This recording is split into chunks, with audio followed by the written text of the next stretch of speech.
नमस्कार, एस्ट्रोमेटा में आपका स्वागत है।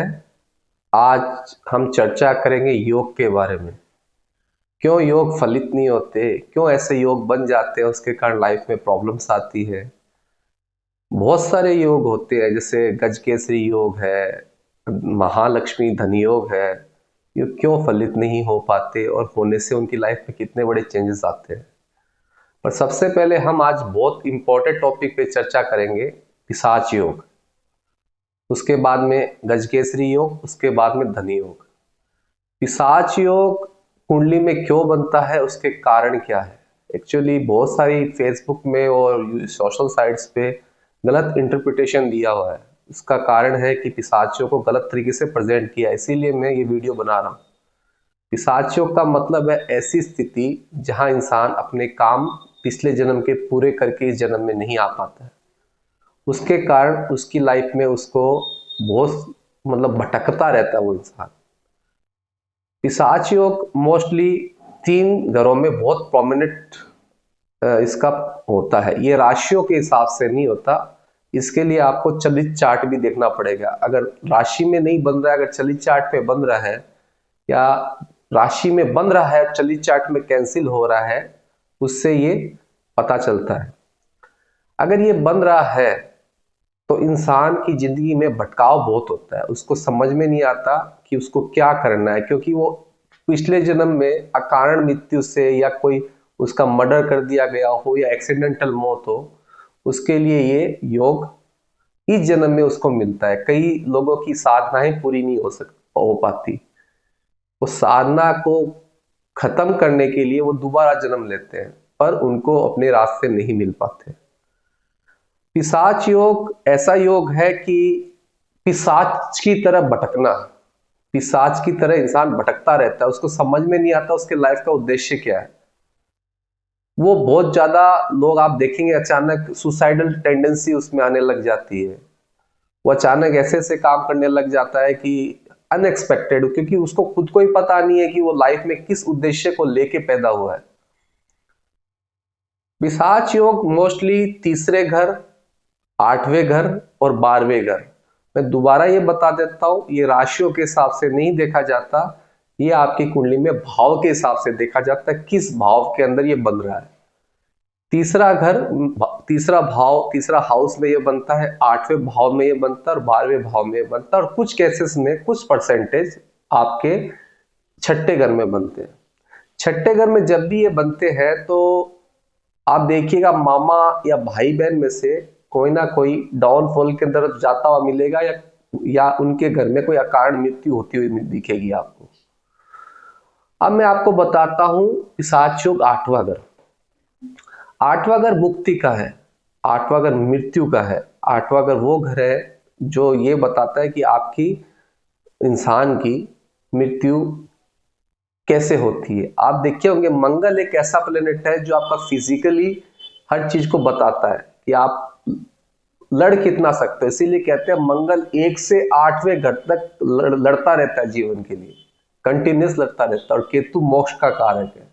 केतु का मतलब क्या है, मैं थोड़ा आपको समझा देता हूँ। केतु का मतलब है कि आप इस जन्म में जो भी करके पिछले जन्म में और इस जन्म में आप जो कर रहे हो, पिछले जन्म में कुछ छूटा हुआ रहता है। आप देखिएगा 10वें घर का केतु किसी का हो, उसको करियर में बार बार ब्रेक्स आते हैं, क्योंकि प्रोफेशन उसका कर्म नहीं है, वो और कोई चीज के लिए पैदा हुआ है। ऐसी कोई साधना रह गई है जो बच चुकी है और पूरा करने आया है, प्रोफेशन उनके करियर में नहीं है। इसीलिए ये कहा जाता है कि ऐसे लोग या उनके करियर में ब्रेक्स आते हैं। आप ये भी देखिएगा सैटर्न केतु जब भी साथ में, ऐसे लोगों को ब्रेक्स बहुत मिलते हैं करियर में। बार बार में काम करेंगे, अचानक छोड़ेंगे, या ऐसा काम करेंगे उसमें बहुत टाइम से आराम से काम करना होता है, आराम से बैठ के काम करना होता है। कोई 9 to 6 का कोई भी शेड्यूल नहीं है काम का उनका। अब पिशाच योग की बात की जाए तो जब भी 8वें घर में पिशाच योग बनता है तो आप ये समझिएगा ऐसे आदमियों की डेथ अचानक अनसर्टन और कर दी गई है किसी के द्वारा। जैसे किसी की मर्डर कर दिया गया है, किसी का एक्सीडेंट हो गया, किसी ने सुसाइड कर लिया है। इस कंडीशन में ये होता है कि इंसान इस जन्म में भी आके भयंकर रूप से भटकता है, पिशाच की तरह इधर उधर भटकता जाता है, उसको अपना उद्देश्य ही मालूम नहीं होता, उसको उद्देश्य ही मालूम नहीं होता, उसके कारण वो लाइफ में भयंकर भटकाव में आ जाता है। ऐसे लोगों को सुसाइडल टेंडेंसी ज्यादा आती है। इन लोगों के लिए सबसे अच्छी रेमेडी ये होती है कि इन लोगों को उन लोगों की मदद करनी चाहिए अपने प्रोफेशन में रहते हुए। जैसे काउंसलिंग हो गया, लोगों को सुसाइडल थॉट ज्यादा आते हैं, मतलब मरने की इच्छा करते हैं, उन लोगों की काउंसलिंग करनी चाहिए, अपने प्रोफेशन के साथ साथ में करनी चाहिए। अगर आपका प्रोफेशन ये नहीं है तो भी करनी चाहिए। किसी लोगों का क्रियाक्रम रह गया है, जो क्रियाक्रम मतलब किसी की ऐसी जगह मौत हो जाती है कोई पहचानने वाला नहीं होता, तो उनका क्रियाक्रम करने के लिए उनको डोनेशन देना चाहिए और हमेशा ये देते रहना चाहिए। तो उससे क्या होता है, आपका 8वां घर ठीक हो जाएगा। अब 8वें से 8वां घर है तीसरा घर, जहां पे मंगल और केतु का पिशाच योग बनता है। ये उन लोगों में बनता है जिन लोगों का कुछ रह गया है, क्योंकि 8वां घर क्रिएटिविटी का है। 8वां घर वो घर है जिससे आप में कोई स्किल्स आपको मिली है। तो ऐसे लोगों का ये देखिएगा कि उनको पता ही नहीं होता उनका स्किल क्या है, वो स्किल के पीछे पागल हुए रहते हैं। मंगल जमीन का कारक है, मंगल वो प्लेनेट है जो लगातार 8वें घर तक लड़ता रहता है अपने जीवन के लिए, और केतु मोक्ष का कारक है। तो ये उन लोगों के लिए होता है कि हाँ, उनको पता ही नहीं चलता, घर के अंदर ऐसी सी अनसर्टन घटनाएं होती है, उनके घर में कोई ना कोई ऐसी अचानक ऐसी उनकी मौत हुई है, किसी को पता नहीं, अकस्मात मौत बोलते हैं इसको, उनको मतलब एक ऐसी एक्सीडेंटल मौत भी इन घरों में देखी जाएगी। इन लोगों के इनकी कोई स्किल रह जाती है और इनके मन में उस स्किल को पूरा करने की चाहत रह जाती है, इसीलिए वो तीसरे घर में दोबारा उनका जन्म होता है। कि तीसरा घर ऐसा घर है जो 8वें घर को वापिस जिंदा कर, 8वें घर में जो चीज खत्म होती है और तीसरा घर में वो जिंदा हो जाती है वो चीज। तो ऐसे लोगों को प्रॉपर्टी से रिलेटेड प्रॉब्लम्स आती है, शांति नहीं मिल पाती, उनकी स्किल्स खत्म हो जाती है और लाइफ में काफी स्ट्रगल का सामना करना पड़ता है। मंगल केतु तीसरे गम होने से ये जब भी जन्म लेते हैं, ये मन्नतों के कारण पैदा होते हैं। आप देखिएगा जब भी मंगल और केतु ट्रांजिट में एक दूसरे के ऊपर आ जाए, मान लीजिए केतु आपके थर्ड हाउस में है, किसी के भी थर्ड हाउस में है, और वहां ट्रांजिट में मंगल ऊपर से आ जाए, तो ये प्रॉब्लम बार बार उसके आती है। मन्नत से मांगे जाते हैं ऐसे लोग, इनकी इच्छा नहीं होती है धरती पे आने की, पर बहुत मन्नतों के बाद में ये मांगी जाती है। मंगल और केतु 12वां घर, ये तीसरा योग बनता है पिशाच का। देखिए, मंगल आपका फिजिकल बॉडी है, केतु डिटैचमेंट है। केतु कह रहा है इस दुनिया से आपका कोई भी संपर्क नहीं है। ऐसे लोग हेल्थ को लेके बहुत ज्यादा पिछले जन्म में अपने ऊपर बहुत ज्यादा काम किए होते हैं और इस जन्म में वो पैदा हो जाते हैं, क्योंकि वो बचा कुछ नहीं है हेल्थ के ऊपर करने के लिए। तो केतु और मंगल 12वें घर में आने से अगेन वही प्रॉब्लम उनके क्रिएट होते हैं, उनके सबकॉन्शियस माइंड में सुसाइडल थॉट्स आते हैं, बहुत सारी प्रॉब्लम्स का सामना करना पड़ता है। और 12वें घर में केतु अगर मंगल के साथ है तो ऐसे लोगों को ज्यादा डॉक्टरों के पास नहीं जाना चाहिए, क्योंकि मान लीजिए किसी की उम्र 72 साल है, 72 ईयर्स है, और वो जिंदा रहने के लिए कंटिन्यूस दवाइयां डॉक्टरों के पास जाए जा रहे हैं और अपनी उम्र बढ़ा रहे हैं, तो उन्हीं को तकलीफ होनी है। ऐसे लोगों को डॉक्टरों के पास ज्यादा नहीं जाना चाहिए। हॉस्पिटल से रिलेटेड, हॉस्पिटल में दान देते रहना चाहिए, उस जगहों पे दान दीजिए जहां लोगों का इलाज हो सकता है। देखिए कि जब भी मंगल और केतु 12वें घर में आ जाते हैं तो बहुत सारी समस्याओं का सामना करना पड़ता है, उनको सुख की अनुभूति कभी नहीं होती है। जैसे कि किसी का केतु 9th हाउस में हो और वो किसी को ऐसी दवाई दे जिससे बेटा या बेटी हो जाए। बहुत लोगों की मन्नत होती है हमको बेटा हो जाए, और कई लोग ऐसी दवाइयां भी देते हुए मिलेंगे आपको। ये दवाइयां नहीं देनी चाहिए। अगर आप देते हैं तो अगले जन्म में आपका मंगल और केतु 12वें घर में मिलेगा।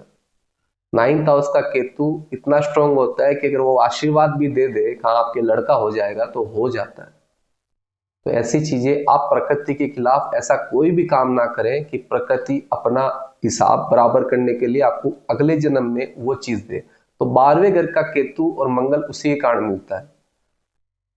देखिए फिर से मैं समझा देता हूं आपको, ये तीसरा भाव है, ये छठा भाव है कुंडली का, ये 8वां भाव है कुंडली का और ये 12वां भाव है। इसमें आपको राशियां नहीं देखनी है, इनके अंदर सिर्फ भाव देखने हैं। ये भाव से ही बनता है और चलित चार्ट में भी सेम कंडीशन में ये होने चाहिए, जब भी ये चीजें फाइनली योग इनका फलित होता है।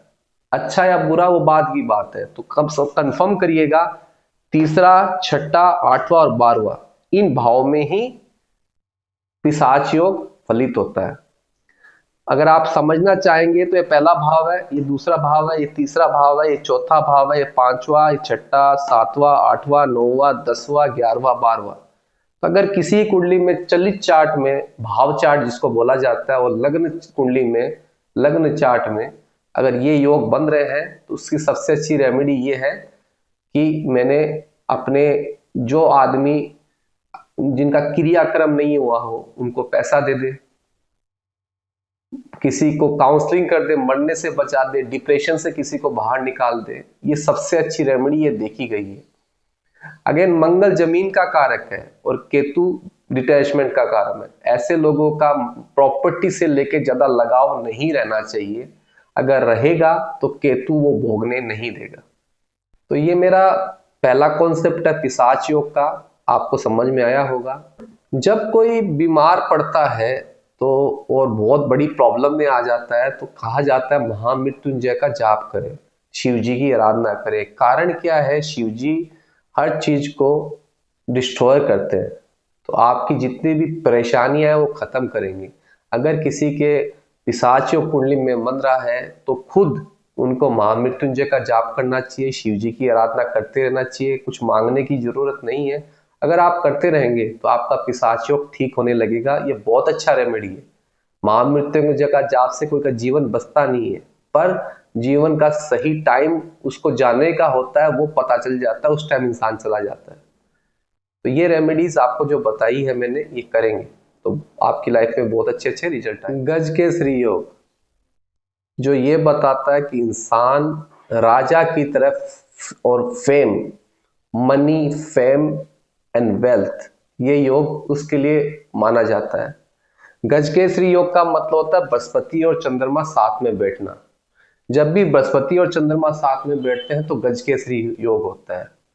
आप बहुत सारी कुंडलियों में गजकेसरी योग देख पाएंगे पर वो फलित नहीं हो पाता। उसका मेन रीजन है कि बृहस्पति और चंद्रमा को सिर्फ बेनिफिक्स प्लेनेट देखें। बेनिफिक्स मतलब शुभ ग्रह, लाइक शुक्र, चंद्रमा, सूर्य, ये देखे तो ही गजकेसरी योग फलित हो जाता है। इस चार्ट पे मैंने दिखाया पहले घर में बृहस्पति और चंद्रमा बैठे हैं, चौथे घर में सैटर्न बैठे हैं, मार्स 10वें घर में है, मैंने सैटर्न को भी 7वें घर में रख रखा है। आप देख पाएंगे कि सैटर्न की 10वीं दृष्टि लगन के ऊपर है, मेलिफिक है सैटर्न, और मंगल की 10वीं दृष्टि लगन के ऊपर है। तो इनकी कुंडली में गजकेसरी योग फलित नहीं हो रहा है। इसकी एक ही कंडीशन है, इनको सिर्फ बेनिफिट्स देखें।